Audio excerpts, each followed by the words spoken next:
Hey guys, I know it's been a while. I just wanted to give a update on my mental health journey and what we've got going on lately. Last time we talked, I was doing the stellate ganglion block. I got a shot here in my neck in hopes that it would give me some relief with the fight or flight symptoms that were basically stuck on due to like PTSD and everything else. I got the shot. About 2-3 days later, it was still working. Like I had not felt that good, guys, in honestly a few years. To the point where like I was in tears because it made me realize what I'm missing, and it just really put a light on like how bad it had gotten when I finally got a glimpse of like what normal feels like with all that weight and anxiety and pressure and stress off of you. So I'm super fortunate for that. Unfortunately for me, at about day 5, it really wore off. Some people it lasts days, some people it lasts weeks, some people it lasts months, some people it doesn't work at all, right? And there's a regimen. Some people go right side, then the left side a few weeks later, back and forth. I have to figure out what I'm going to do next, if I'm going to redo the right side or go back to the left side. But in the time being, Jamie and I just got back last night. We flew out to Atlanta Wednesday morning.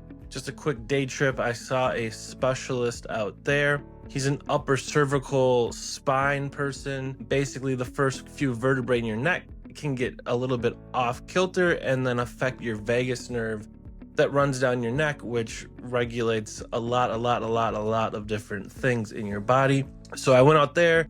So they did all these scans and x-rays and images of my head and my neck to find the alignment and determined that my top couple vertebrae were off kilter just a little bit. So he went and reset those vertebrae. And in doing so, in the next few weeks, we're hoping whatever that pinching on that vagus nerve was doing can give some relief to different things such as anxiety or fatigue, things of that nature. I found this doctor online. I spoke to my therapist about him. We both said, you know what, at this point, we have nothing to lose. So yeah, I'm super fortunate for Jamie. Jamie joined me on the trip out there. We were just out there, 30 hours, not even. Obviously, I really struggle with social anxiety, so much to the point where it's very even hard for me to run into Target and grab one of my prescriptions that's ready, let alone going to the dang airport. Airports suck.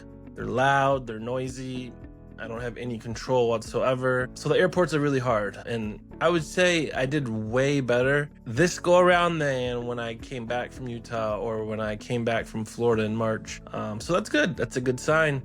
We're still battling. Each and every day is a different battle. I'm still kind of feel like a guinea pig with this medication. Over the 4th of July, they switched my medication and I had a bad 8 days, guys, where I was really out of bed for a total of maybe 2 to 3 hours a day.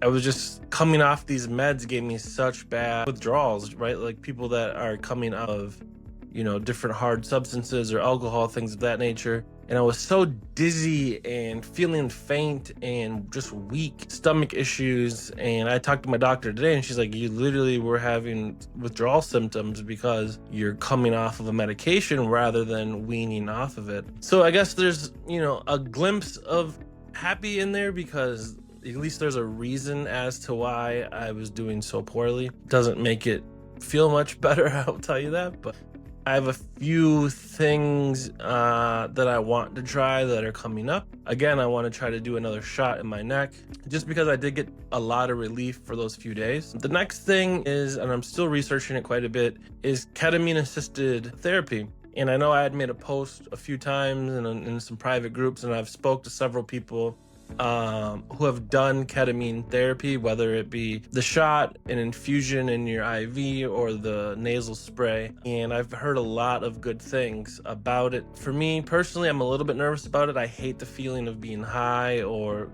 just not normal. So it's a little nervous scene for me thinking about doing it, but how I've been explained is the ketamine will rewire some of your neural pathways and really helps with PTSD. And they're really finding with the VA, there's studies there that it's helping significantly lower the PTSD and anxiety and the stress symptoms that you're getting from the PTSD. So think I'm going to move into that realm here in the next month or so. There's a place in Maple Grove that I've been recommended that does it, so I will keep you posted on that portion. And definitely be, boy, is still kicking. Life is hard at times. Life is beautiful at times. And I'm not gonna lie, life sometimes just kicks you in the ass, man. So all of you out there who continue to reach out to me, man, I appreciate it so much. If you or someone you know is struggling with mental health, you're feeling just anxiety and you're having dreams, you're waking up sweating or screaming or reliving things, reach out, man. Let's have a conversation, because it is scary. It is very lonesome, and especially in my line of work, I kind of feel as if the best analogy that I've made is I feel like people at work feel like I'm a damaged can of corn at Cub Foods, right? Like, the better one is for like, am I contagious? Like, and I'll get into that at a later time. I have some things coming up that are probably preventing me from really expressing how I truly feel about that topic more in depth. But going back to the lonely part, I know that it can be very lonesome, and you're gonna isolate and probably be drinking, and really just be scared about what you're feeling. So if you're at that point, and you want someone to talk to, I don't have the answers, man. I just know that I have gone through it. I'm still going through it. I've learned a little bit along the route.